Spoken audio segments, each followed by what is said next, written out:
It's Wednesday. Are you ready to rumble? Joining me for tonight's Lone Liberal Rumble are Cameron Seward, Program Manager with the Heritage Foundation, and Andrew Kloster, Legal Fellow with the Heritage Foundation. Thank you both for joining us. Thanks for having us on.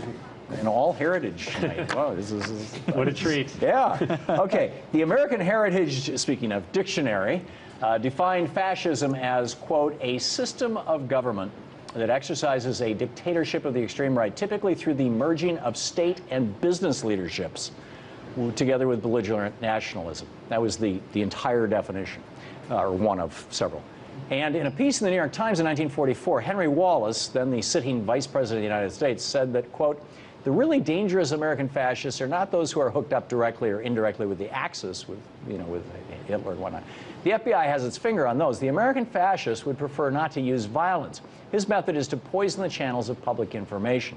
With a fascist, the problem is never how best to present the truth to the public, but how best to use the news to deceive the public into giving the fascist and his group more money and more power. So here we have ALEC, the American Legislative Exchange Council, which is merging government and business interests. This is the American Heritage Dictionary's definition of fascism. They're literally sitting an equal number of lobbyists and largely Republican lawmakers together in a room and coming up with laws.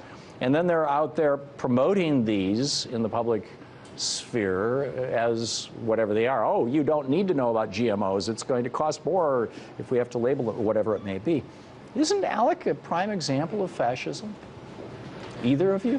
I personally don't think so. First of all, I'd say that fascism is a very difficult thing to define, and I would also say that well, Mussolini was line. quite clear about it. I mean, when Mussolini claims to have invented the word, and he dissolved Parliament and replaced it with the Cameo de Fascitio Corporaciones. He replaced every elected representative in Congress with the representative of the largest corporation in that congressional district. I mean, how can that be construed in any other way than the merger of corporate and state interests? Let me start at the beginning.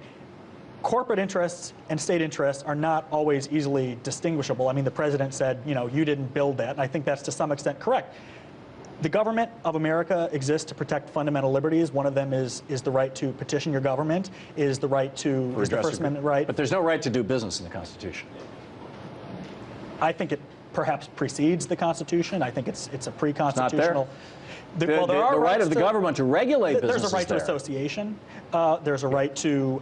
There are rights to property in the Constitution. Right. Business itself is not named in the Constitution as such, but I think that just gets to the point that it's a really difficult thing to define. Cameron, well, I'll just jump in with, you know, it's easy to single out ALEC, the conservative. I don't know anybody else who's doing this. Oh, there's plenty of groups on the left. There's groups funded by the Progressive State Network, funded by George Soros, that does this, that proposes model legislation. What they do is they put it on an open listserv and say, here's what we think. They don't say vote for this, don't vote for this. They say, here's what we think. Here's what we think about this issue. This is a model legislation we've drawn up. When it's on the left. And in fact, Alice, the left, you know, sister to ALEC, the left-leaning sister ALEC, does the same thing as well. So this is a total misnomer that there's only conservative groups, or ALEC is the only one that does this. ALEC requires their members to actually swear allegiance to them, just like Grover Norquist did. I don't know about that. Oh, the oath was released last week in these papers. Is it an oath to conservatism, or is it an oath to the actual organization?